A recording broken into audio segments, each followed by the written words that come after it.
Manish Tewari, as Minister of Information and Broadcasting, you're never going to get approval. That's a given. But this initiative, this whole business of trying to keep autonomy at the same time to try and support an organization so that it can fulfill the many things that Sanjeev just spoke about, is there an inherent dichotomy in all of this? Well, I don't know whether there's a dichotomy or not. That's what the Sam Petroda committee is mandated to look at.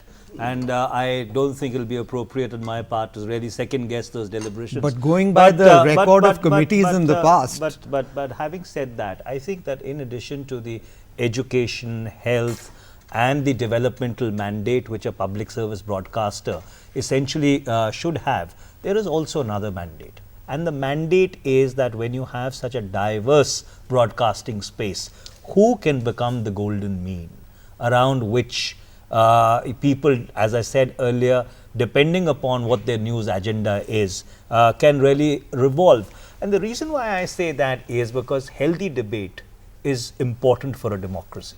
But a corrosive debate can also spell the death knell of democracy. You've made that point, and I don't think anybody disagrees with you. So therefore, now coming back to the funding issue, see, I have no difficulty at all that tomorrow, if let's say Parliament in its wisdom was to decide that the funding should come out of the Consolidated Fund of India, and government should have the same relationship with the public broadcaster as maybe the Ministry of Finance has with the C&AG. I don't think that we fundamentally have a problem with that. But there is also an equally strong view on the other side. And the strong view is that since you have 852 broadcasters, you know, the entire perspective when Prasar Bharati was set up was different. So therefore, you know, when government spends thousands of crores on developmental imperatives, should it not really have a disseminating arm?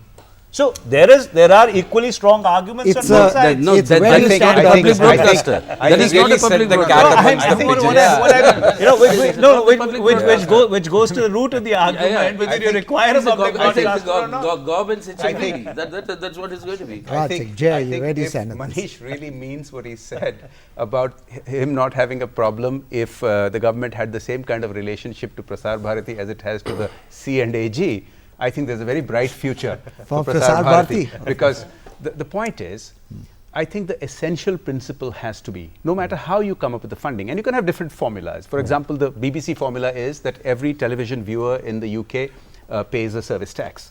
The PBS model in the US is quite different. The government allocates. It's got a big donation also. From something, yes, they have charitable donations also, but the government actually allocates from something similar to the Consolidated Fund, but then thereafter has no role in directing what it should cover, whom it should cover, etc., etc.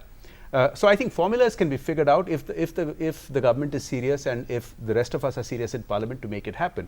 But I think there are two things that are crucial. If you look at the successful public broadcasters throughout the world, whether it is BBC or whether it's Al Jazeera, for instance, or any of the others, you'll find two things that are common among all of them. They all are treated as credible. They may not have the TRPs of the other private news channels, but they are balanced, they go to the depth of the issue. Does that come from an internally imposed culture of excellence, or something that's imposed from outside? The mandate has to be there, the charter for it. The charter has to spell out that it is independent and it has a mandate. But then, of course, the internal... You can be independent and still completely useless. I understand. But there's the second point. The first is credibility, and that's why I keep on emphasizing that it is important. And this is where Doordarshan suffers vis-a-vis the others. But the second thing that is equally crucial is that it should not be shy of quoting controversy. Now, the BBC or the Al Jazeera do not hesitate in taking up very controversial subjects, even if it embarrasses the government